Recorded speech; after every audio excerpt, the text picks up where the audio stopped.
강진군 칠량면 명주리. 굽이굽이 이어져 있는 산길을 달리다 보면 찌를 듯 하늘을 향해 곱게 뻗은 나무들을 만나게 된다. 한겨울의 날씨에도 불구하고 여전히 푸르고 당당한 자태를 뽐내고 있는 초당림의 나무들. 울창한 숲이 우거져 있는 이곳은 30년 전까지만 해도 돌과 자갈에 뒤덮여 자풀조차 제대로 자라지 못한 벌거숭이 민둥산에 불과했다. 이 벌거숭이 민둥산에 어떤 이가 나무를 심고 가꿔 이렇듯 울창한 수림을 만들었을까?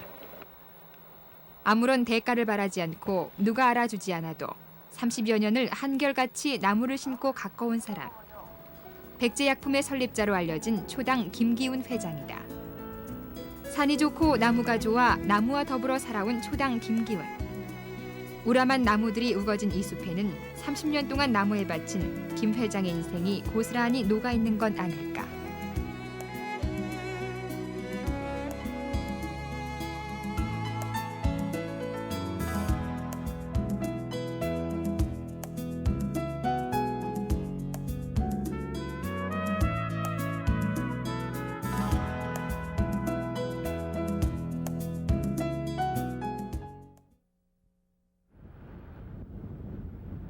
무안군 몽탄면 사창리 초당산부락.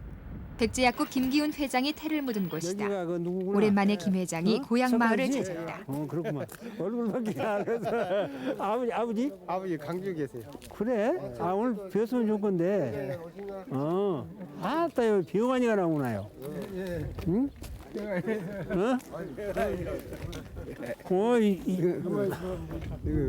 이 사람 나, 응? 다네 살아있었네. 아이고, 잘 계셨어.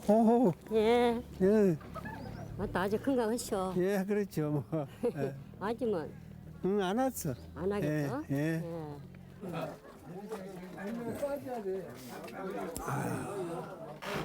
언제든 따숩게 손잡아주는 고향 사람들. 그에게 고향은 언제나 너른 어머니의 품이었다. 먼 사촌 형수가 홀로 사는 이 집은 김 회장에게는 아릿한 유년의 추억이 묻어있는 곳이다. 집이 건너먹어요. 그 집이 건너먹어. 넘어가지라. 나 치워 죽겠어. 응? 바우가. 그거 여기 바우. 우리가 여기 초당산 그 바우 두암 바우. 두암이에요. 고향 마을에 귀한 손님이 찾아와서일까? 마을 아낙네들이 무리를 지어서 먼 발치에서 반가움을 표시하는데 세 칸짜리 흙담집에는 정다운 추억이 묻어있고 책보를 메고 함께 보통 학교를 다니던 어린 시절 동무들을 만나자 노 회장은 금세 그 시절 어린 소년으로 돌아간 모양이다. 내가요. 옛날에는 9살 때 지은 집이거든. 그러니까 그전에는 이제 요 짝에서 요리 저 방 하나, 부엌 하나, 광 하나 이래 갖고 조금 소담집이요. 예. 거기서 살면서 이제 이건 그렇게 하고 9살 때 이제 이건 이거 큰 집인데 네. 이 한터 옛날에는 그런데 이제 여기 적금 났다고 말이에요. 이분 이 아버지께서 적금 나서 큰 오랜만에 집이에요. 옛집을 찾아설까. 그래가지고 집을 김 회장은 6살 무렵 피부병으로 고생했던 어렴풋한 유년 시절의 기억이 떠오른 모양이다. 요새 얘기하면은 이제 그 머리에 이제 그 돈보짐이라는 거 하잖아요. 머리에 그건데 그때는 그 뭐도 무지의 세계에서 사니까 무지 세계에 사니까 그 몰라요 무엇인지. 그런데 이제 그거를 가지고 그 라병 같다. 그러니까 이걸 띄어내야 된다. 이렇게 그 진단이 난 거예요 그때는. 그러니까 여기다 해가지고 하니까 그냥 그 굉장히 아프죠. 이 비상을 빌어놓으니까 그래서 그것이 한 열흘 하니까 이거 뛰어나왔는데 그래가지고 이것이 아주 살이 완전히 죽어가지고 근육이 죽어가지고 국민학교 졸업을 무릎에 놨었어요. 평생을 따라다닌 어린 시절 손등의 상처처럼 자신의 뿌리 역시 고향에 있다고 믿는 김 회장. 그는 자신의 호를 고향 부락의 이름을 떼서 초당이라고 정했다. 고향 마을에 대한 그의 애정은 마을 앞에 세워진 초당각에 잘 드러나 있고 마을 사람들은 그의 후덕한 인심을 기려 공적비를 세워주었다. 말이 없고 조숙했던 어린 소녀는 성장해서 자신의 꿈을 이뤘고 고향 사람들은 언제나 그랬듯이 그를 푸근히 맞아주었다.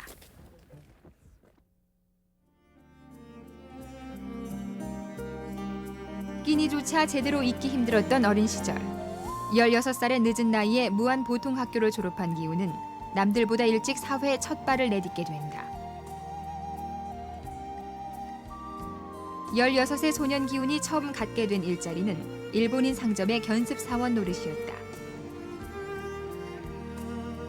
견습 시절 기훈은 집안의 권유로 18살에 최금은 여사와 결혼하게 되는데 소년 시절을 보내던 일본인 상점에는 그의 운명을 좌우할 커다란 사건이 기다리고 있었다.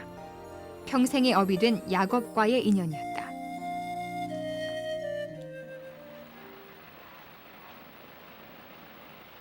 목포시 복만동, 일제시대 본정통이라 불리던 이곳은 일본인 상가들이 즐비하게 늘어서 있던 목포 상업의 중심지였다. 네, 이건 여기는 이제 그대로 약품과 전기, 판유리를 취급하던 이또 사마점에서 월급 3원짜리 견습 사원으로 청소며 잔심부름까지 도맡아야 했던 기훈에게 상정은 또 다른 처음에는 세상을 이제 의미했다.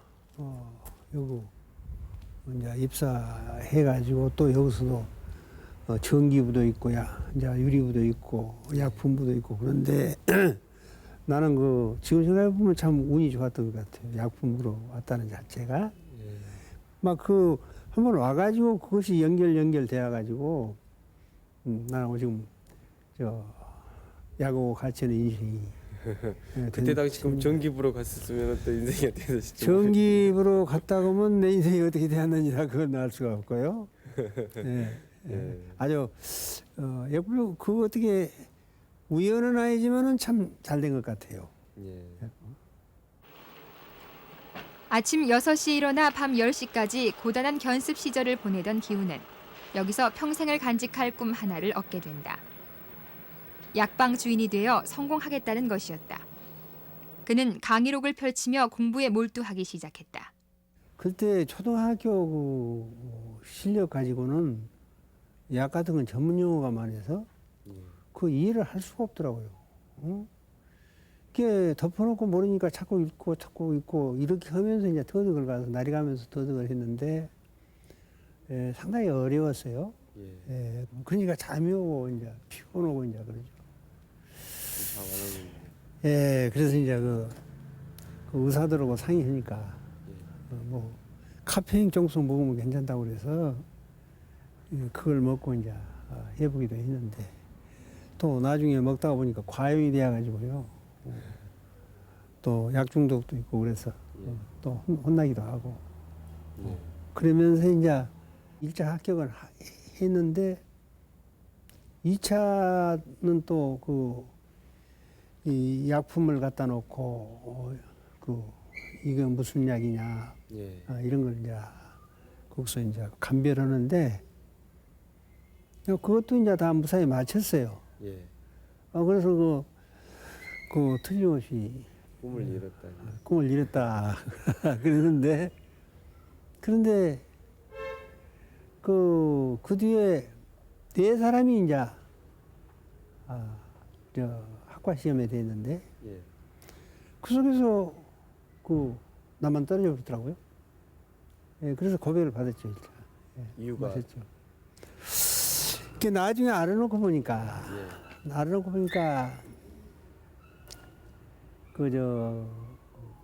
미성년이라는 이유가 하나 있었어요. 만 19세밖에 안 돼가지고 20세 돼야 하는데 그토록 소망하던 약방 주인의 꿈은 어이없이 좌절됐고 그동안 누적된 과로로 그때 기훈은 만 폐병 진단을 19세죠? 받고 고향으로 내려간다.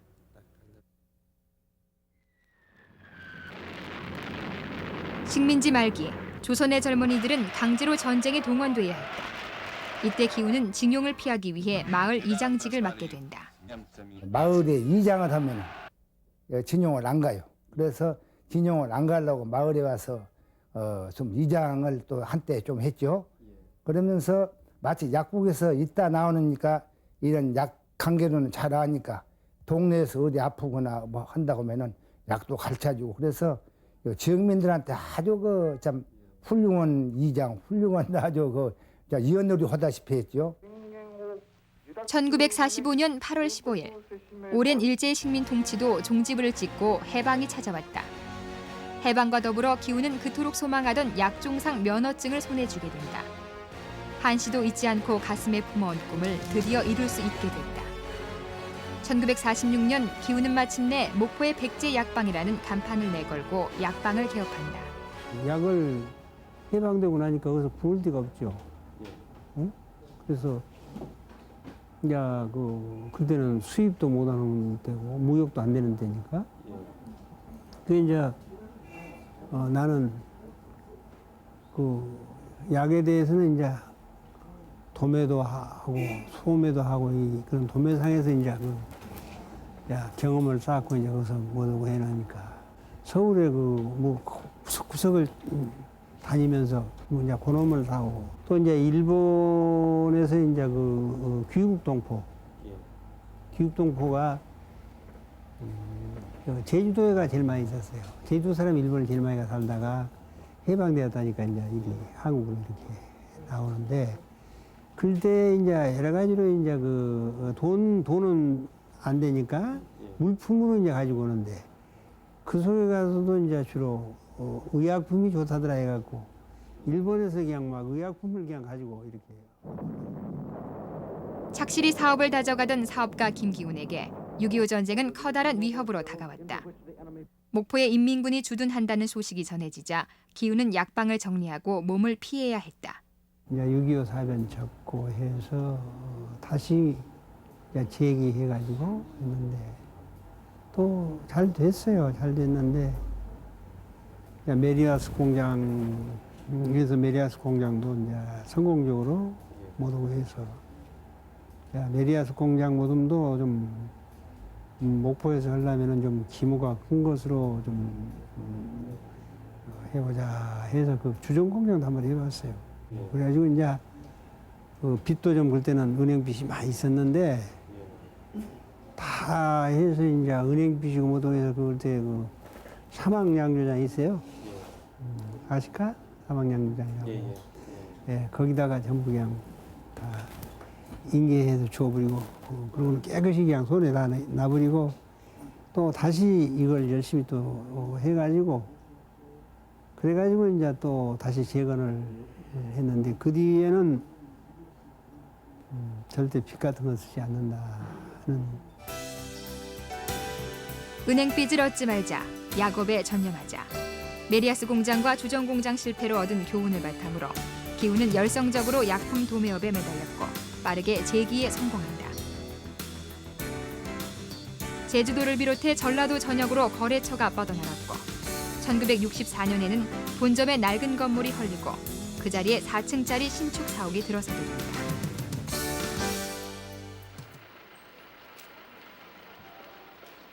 목포시 남교동 번잡한 시장 한복판에 있던 목포의 백제 약방은 마침내 전국으로 약을 공급하는 유명한 약방이 되었다. 거래망이 늘어가자 초창기 백제 약방의 직원들은 사무실과 안집으로 사용하던 4층짜리 사옥에서 숙식을 해결하기도 했다. 영업부하고 격리부 일부하고 이렇게 그리고 소매역하고 그렇게 되어요 싸우십니다. 그 밥을 여기서 다 그때 회사에서 해줬습니다. 그 안집이 뒤에 가면 식당에서 다 해주고 그랬어요. 그럼 당시 그 사모님께서는 그렇지요. 이게 사모님 같은 분들은 어떻게 보면 인생을 일을 위해서 태어난 것 같습니다. 큰 일만 해, 부지런해 아주. 그리고 전략이 철저히 배운 사람들이고 이런 것은 우리가 그 경제사회에서는 반드시 본받아야 할 일이에요. 하여튼 그 당시 그 양반 보면 이런 거 하나는 못 내버려 아까워서. 시집 온 이후 손끝에 물 마를 날이 없이 가족들 뒷바라지에 직원들 식사까지 도맡아야 했던 최구문 여사. 그리고 열성으로 뛰어진 초창기 백제 약방의 직원들. 이들의 헌신적인 노력 덕택에 사업은 날로 번창해갔고 1966년 백제 약방은 드디어 광주로 진출하게 된다.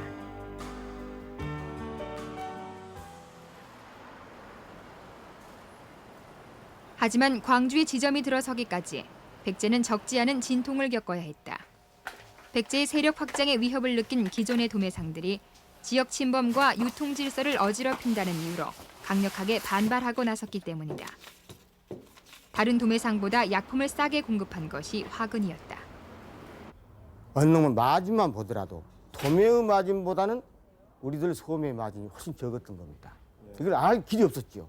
그래서 백제가 들어옴으로 해서 그런 것이 자꾸 노정이 되고 이제 저희들 정보가 입수되다 보니까 내 목을 도매 유통에서 너무 많이 먹는다. 이럴 바에는 어떤 싸움을 붙이자는 것이 아니라 우리 목을 찾기 위해서라도 이것은 이체할 필요가 있다. 그래서 좀 더 이쪽 도매업계에 자극을 줘야 되겠다. 그리고 생산업자가 공급하는 가격을 봤더니 엄청난 이게 차이가 있단 말이에요. 광주 지점 설치를 계기로 활기를 띠어가던 백제는 1970년 마침내 종로 5가에 서울 지점을 설치하기 이른다.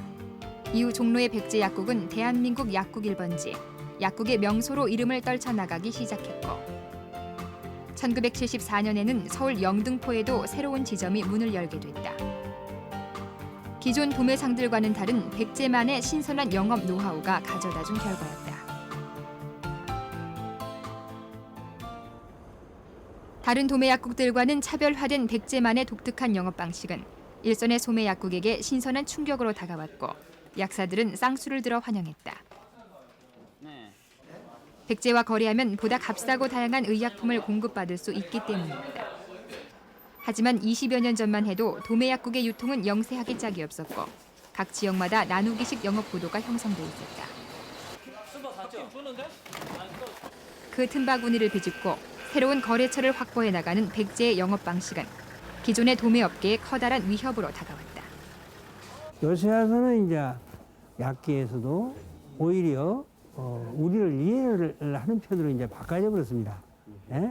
그전에는 우리를 그렇게 비난하고 너무 욕심 많게 그렇게 못한다고 이렇게 얘기를 하고 그랬는데 지금 와서는 우리 가치로 이렇게 해주는 데가 전국적으로 한 10군데만 되면은 우리 제약업계는 크게 발전할 수가 있는데 너무 중간 도매상들이 이용시하기 때문에 그렇기 때문에 지금 제약계가 곤란하다 그런 얘기를 지금 하고 있는 그런 시점. 1946년 8월 목포에 백제약방이란 간판을 내걸고 의약품 판매업에 뛰어든 백제는 1966년 6월 광주 지점 설치를 계기로 지점망 확보에 물꼬를 트기 시작한다.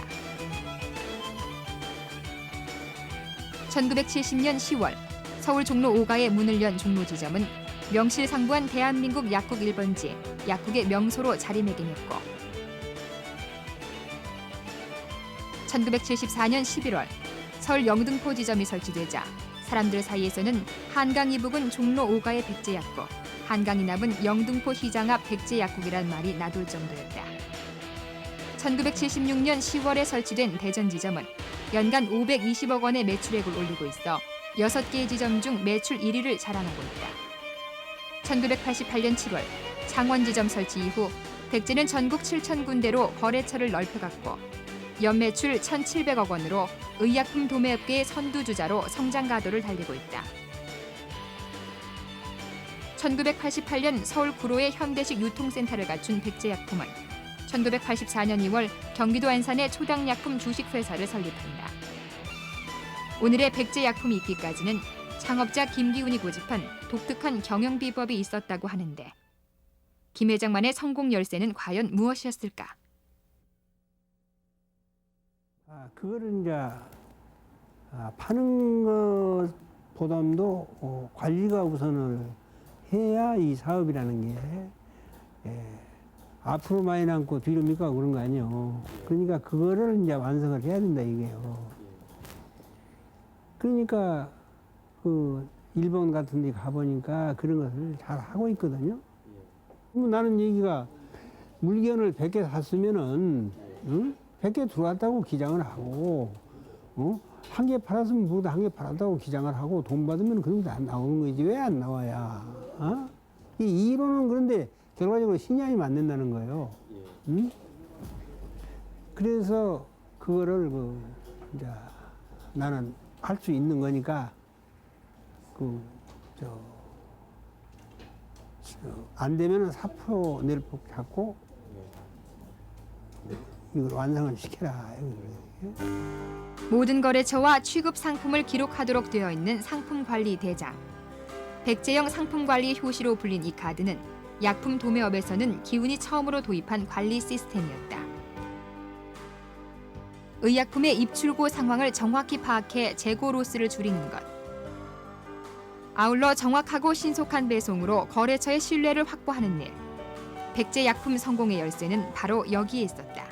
이거 뭐 그 회장님 경영관인데 그 양반을 밑에서 이렇게 모시고 보면은 자기 주어진 일에 전력 투구를 한다. 아주 담대 신경을 안 쓰고 오로지 약국 자체 전력 투구를 한 것이 첫째고, 두 번째는 내가 모시고 보니까 불의에는 과감해요. 부정한 짓을 하면 과감히 그냥 제거합니다. 인정을 개의치 안 해요. 그리고 또 그 다음에는 세 번째는 사람을 한번 믿으면 그 사람을 믿고 실권을 완전히 줘버려. 이 세 가지 그 양반의 경영관이 나는 우리 회사가 이렇게 발전을 짓지 않냐 그렇게 생각하고 있습니다. 백제약품 회장실. 이 회장실 한켠에는 김 회장의 경영 철학을 담은 액자 하나가 걸려 있다. 공선사후 신의일관.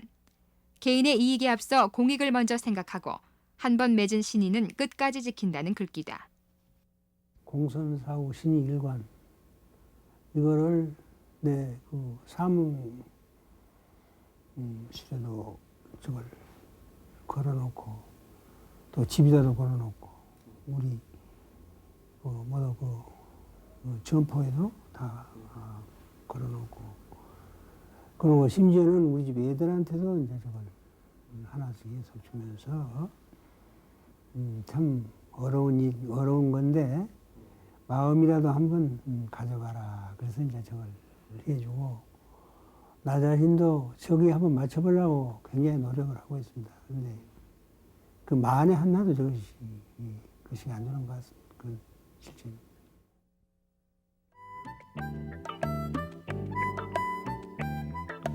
강진군 칠량면 명주리에 있는 초당림.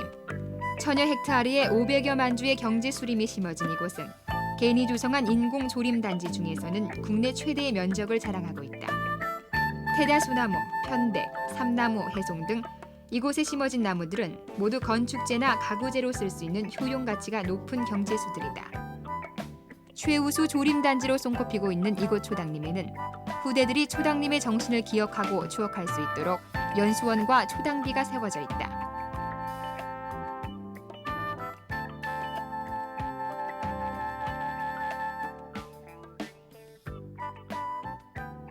미래를 위해서 쓸모있고 아름다운 산을 가꾸겠다고 시작한 기훈의 소박한 소망이 결실을 맺게 된 셈이다.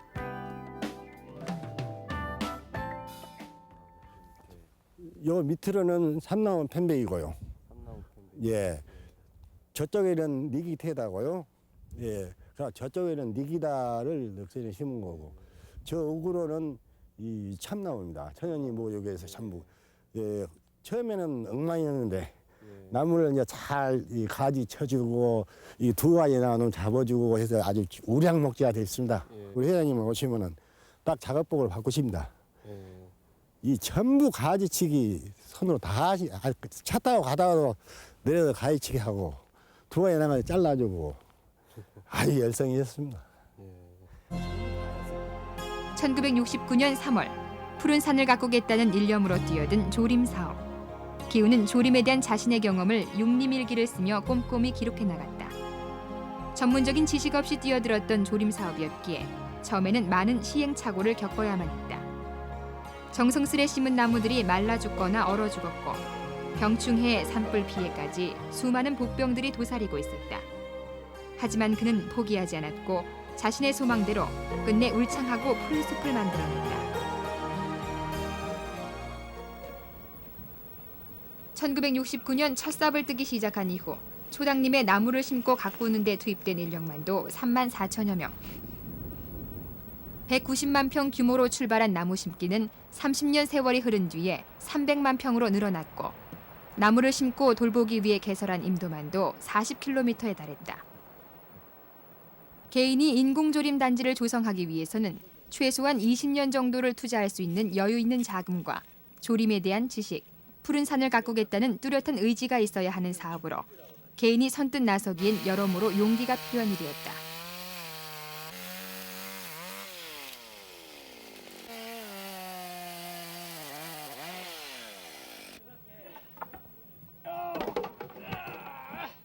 사업가 김기훈이 처음에 조림 사업에 뛰어들 때는 어느 정도 경제적 가치를 염두에 둔 것도 사실이었다. 처음에는 그 다소의 그 수익성도 좀 기대를 했던 건 사실인데 오늘날에 와서는 그것이 막 그런 기대는 거의 하지 않고 단순히 이거는 하나의 그 사회에 좋은 일을 했다 하는 그런 쪽의 어떤 결과 반증을 이제 갖는 것 같습니다. 모범 독림가 김기훈은 1980년 5.16 민족상을 수상했고 학생의 날이자 육림의 날이었던 지난 11월 3일 강진군 7년 한국임학회에서는 1990년 11월 육림의 날을 맞아 김기훈 회장의 육림에 대한 뜻을 들여 강진 조림 현장 입구에 초당림 기념비를 세워주었다. 국내에서 가장 모범적인 독림가이기도 하다는 사실을 아는 사람은 별로 많지 않을 것입니다. 앞으로 더욱 이 길에 전진하겠습니다. 제14회 육림의 날을 즈음해 미래를 위해 푸른 숲을 가꾸어야 한다는 그의 소박한 신념이 후대를 통해 길이 전해질 수 있게 됐다. 글귀입니다.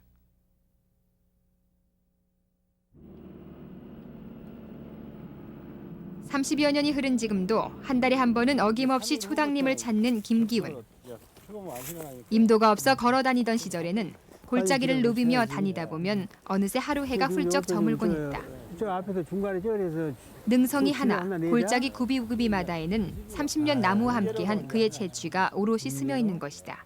내가 생존해 갖고 있는 한은 그건 변함이 없는 일이고요. 또 얘들도 이제 가만히 모두 얘기하는 소리 들으면은 이거는 아주 천추만대 잘 보존해서 그냥 아버지 기념 사람이니까 잘 보존해야 되겠다 하는 소리를 들을 때에 참 흐뭇한 마음이 들어요. 30년 전에는 작업복 차림으로 자신이 직접 나무를 심곤 했던 김기훈. 세월의 무게는 비껴갈 수 없는 것일까. 불혹의 나이에 조림에 뛰어든 기훈도 나무와 함께 나이가 들어 어느새 고의를 훌쩍 넘어버렸다. 이제는 가지를 치는 젊은이들을 독려하는 일이 고작이다. 이 나무는 지금 69년 3월에 이걸 심은 거고 나무 수정은 대다소나무인데 그러면은 지금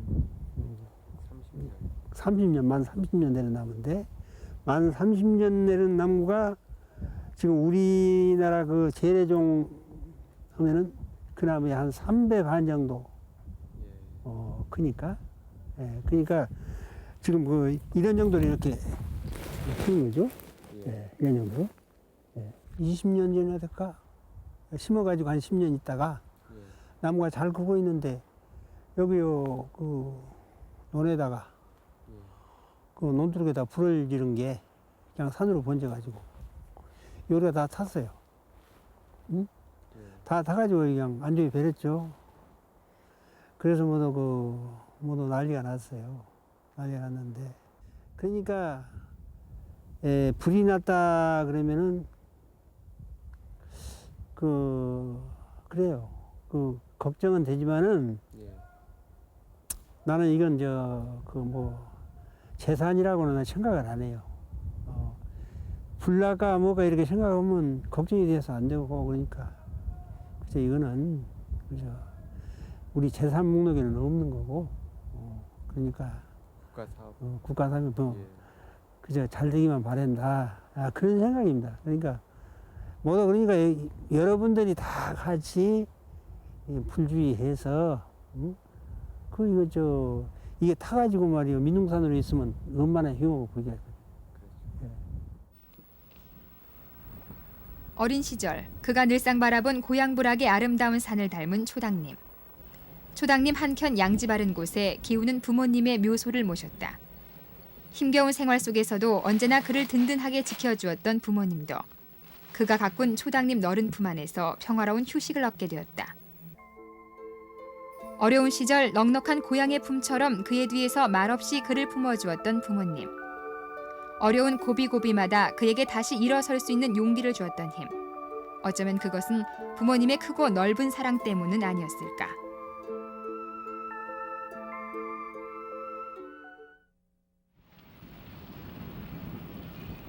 무안읍내에 자리한 무안초등학교. 기훈이 고향의 오랜 벗과 함께 소년 시절 꿈을 키웠던 모교를 찾았다. 오래도록 보통학교 졸업장이 그의 학력의 전부였지만 자신을 키워주고 길러준 모교에 대해 기훈은 언제나 특별한 애정을 기울여왔다. 공부를 잘하셨네요. 수십 년 전부터 남몰래 모교를 찾아 컴퓨터 시설과 방송 시설을 마련해주곤 했던 김기훈. 모교의 교감은 동문의 애정에 깊은 감사를 표했다. 이렇게 해주시는 걸 오히려 송구스럽고 내가 볼 때 좀 그냥 민망. 모교에 대한 사랑은 후배들에게 고스란히 전해져 까마득한 후배들은 그를 자랑스런 선배로 기억하고 있었다. 어린 눈으로는 아득하게만 보였던 운동장. 하지만 세월의 흐름 속에서 모교도 옛 흔적을 찾기 어려울 만큼 많이 변해 있었다. 이것은 지금 저 학교에서 사서 넣은 것 같아. 이것은 학교 전부는 아니고요. 그러게. 생각이 있는가요? 학교가 아주 굉장히 좋아졌어. 자신의 키보다 훌쩍 자라버린 어린 시절의 느티나무처럼 그 역시 커다란 나무가 되어 다시 이 자리에 서게 됐다. 그 연못? 연꽃나무?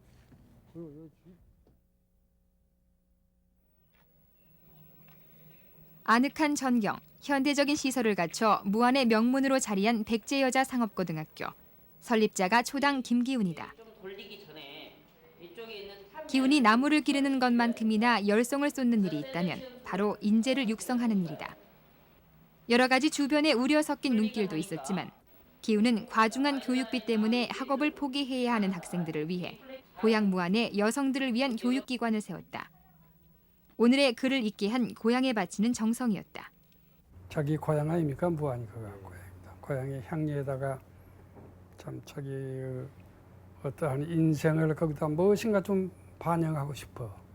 그러면 향리에 그때마다 여성교육이라는 것은 도시에서는 쉽게 하는데 초원에서는 우리 도시로 보낼 수도 없고 우리 아직 지금은 이제 많이 달라졌지만 그때만 해도 그러니까 무엇인가 향리에다 여성교육 하나의 기관을 만들어 갖고 우리 농촌의 그 여성들을 좀 개우충을 쓰겠다. 그래서 대단히 좋은 생각을 해가지고 이제 백제여상 신축 공사 현장. 무안에 내려오면 기훈이 빼놓지 않고 둘러보는 곳이다. 지역 주민들의 호응 속에 꾸준히 성장해온 백제여상이 올 7월 새 집으로 터를 옮기게 됐다. 백제여상과 나란히 자리 잡은 초당대학의 부지를 확보하려는 이유에서다. 무안 동학골의 터를 잡고 있는 초당대학교. 기훈의 호를 딴 초당대학 역시 자신을 낳아주고 키워준 고향을 위해 세워진 대학이다. 지난 94년에 문을 연 초당대학은 올바른 가치관과 국제적 감각, 전문 기술과 지식을 갖추고 다가오는 세계화 정보화 사회를 이끌어갈 전문 인력 육성을 목표로 세워진 4년제 특성화 대학이다. 지역사회에 꼭 필요한 인재를 육성하는 것. 평소 김 회장이 생각하는 교육 철학이다. 연구중심 대학은 아니고 전문인을 양성으로 해서 우리는 그렇게 아주 확정을 지었습니다. 네, 어디까지나 전문인을 양성해서 사회에다 배출을 한다. 그런 생각이기 때문에 우리가 사회에 나가서 필요한 것을 가르친다. 그것이 우리 학교가 좀 목표예요. 무안의 남산기슭에 포근히 안긴 백제여상. 김 회장에게는 애틋한 사연을 가진 건물 하나가 있다. 금은관이라 불리는 체육관이다. 주변의 반대 속에서도 끝까지 학교 설립을 찬성했던 아내 최구문 여사가 학교 설립을 보지 못하고 세상을 뜨자 이를 안타깝게 여긴 기훈이 손수 이름을 붙인 곳이다. 사별한 아내와의 애틋한 사연이 남아있는 이 금은관은 기훈에게 또 다른 인연을 맺게 해준 곳이다. 백제여상 핸드볼 팀과의 인연이었다. 나는 처음에 이제 핸드볼이라는 게 몰랐는데 지금 여기서 해강중학교라고 해전면에 있는 해강중학교 거기에서 여자 핸드볼 팀이 있어가지고 핸드볼 중학교만 있지 고등학교를 지나갈 길이 없어요. 거기서 그렇게 진학할 길이 없으니까 진학을 해서 이놈을 정말 선수를 만들어야 할 텐데 그런 길이 없고 그래서 와서 뭐도 그 학교에다가 그걸 해서 그 진학을 길을 열어주고 또 이놈들을 세계적인 선수로 만들어보는 게 어쩌냐. 그래서 우리나라와 소련의 여자 핸드볼 결승 경기입니다. 선수들 잘 싸우고 있는 것 같습니다. 네, 하이를 좁혀야 되겠습니다. 다시 한번 슛골인 김현미 선수죠? 파인 플레이. 네, 한국 볼 잡았습니다. 김현미 백패스 임미경 오버패스 김희숙 슛골이. 88년 서울올림픽에 활약한 김현미 선수를 비롯해 기라성 같은 선수들을 배출했던 백제여상 핸드볼팀. 백제여상 핸드볼팀으로 맺어졌던 인연은 초당약품 핸드볼팀 창단으로 이어졌다. 초당약품 실업팀이 탄생하게 된 것은 기훈이 수년 전 여고생들과 한 취업 약속을 지키기 위해서였다. 백제여상과 초당약품 핸드볼팀은 창단과 동시에 돌풍을 일으키며 각종 대회 우승을 휩쓸었고 이 때문에 초당약품은 핸드볼로 이름을 날리기도 했다. 소녀들과의 약속을 저버리지 않은 기훈의 신의에 선수들이 우승이라는 선물로 보답해준 것이다. 동이 트려면 한참은 기다려야 하는 새벽 5시. 김 회장의 하루는 이때부터 시작된다. 79의 나이에도 젊은이 같은 활력을 유지하고 있는 비결. 새벽마다 거르지 않는 운동 덕택이다. 지난 76년 첫 번째 부인 최구문 여사가 세상을 뜨자 육촌 처남의 소개로 기훈은 지금의 아내 양운숙 여사를 만나 20여 년 세월 가약을 맺어오고 있다. 한강 성심병원의 간호과장으로 있던 양운숙 여사는 지금도 여성단체 협의회, 서울대 동창회 등에서 활발한 사회활동을 펼치고 있는데 김 회장에게는 세상을 바라보는 이상희 같은 누구보다 든든한 인생의 동반자다. 서로 바쁜 일상 때문에 아침 식탁 앞에서야 겨우 얼굴을 마주한다고 하는데 짧은 이 시간이 부부에게는 더없이 소중하고 평화로운 시간이다.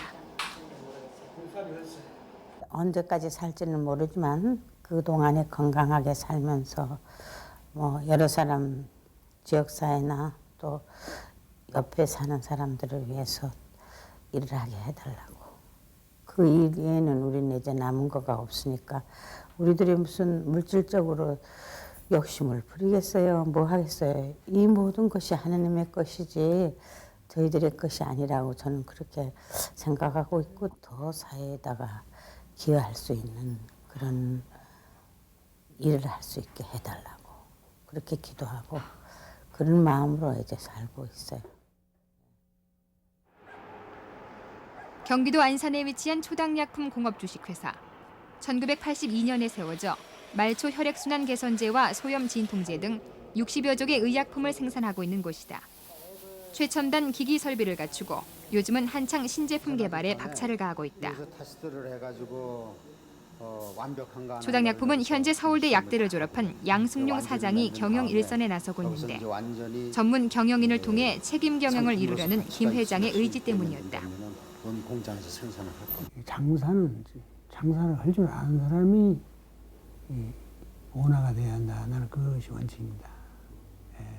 아무리 자식이라고 해도 장사에 경험이 없다든지 또 장사에 소질이 없다 한다면은 장사할 수 있는 그런 사람이 회사를 맡아서 이익을 많이 대야 되는 거 아니냐. 회사 발전을 또 그래서 시켜야 하는 거예요. 나는 그런 생각에 변함이 없습니다. 그러나 그것을 실천해 나가려고 하니까 상당히 어려워요. 1946년 목포의 백제약방이란 간판을 내걸고 첫 발을 내디딘 지 53년. 백제약품은 21세기 새로운 시대에 발맞춰 약품 유통 현대화를 앞당기기 위해 더 크게 더 멀리 내다보는 새로운 비전을 준비 중이다. 우리의 경우도 앞으로 남북 통일이 된다면은 전국적인 그런 대규모 유통을 실현을 반드시 한다. 내가 못하면은 그 후기에 맞는 사람들이 그걸 하도록 지금 회사 그 방안을 그런 방향으로 짜가지고 있습니다. 짜가고 있습니다. 16의 나이에 월급 3원짜리 견습 사원으로 출발했던 소년 김기훈. 그는 주어진 환경을 탓하지 않고 자신의 길을 묵묵히 걸어왔다. 그 결과 눈부신 성공을 거두었고 사람들의 존경을 한몸에 받는 그런 사람이 되었다. 스스로 이룩한 부는 그를 키워준 이웃과 국가를 위해서 아낌없이 돌려주었고 보이지 않는 곳에서 대가를 바라지 않고 선행을 베풀어왔다. 지금 어렸을 때나 지금이나 통 자기가 뭐 자기를 과시를 안 해요. 그리고 이제 평소에 뭐 10가지를 알아도 5가지나 아는 저걸 아주 신중하고 겸손하고 말 없이 소리 없이 끊임없이 내가 그분을 표현한 3가지 말 없어요. 아무 소리도 없어요. 끊임이 없어요. 계속. 예. 그러한 그 하나의 참 인생 스타일이랄까 이렇게 그런 것이 무척 마음에 들고 끊임없이 항상 내가 참 존경 대상이 되죠. 예. 임으로면서도 참 마음으로 존경하는 겁니다.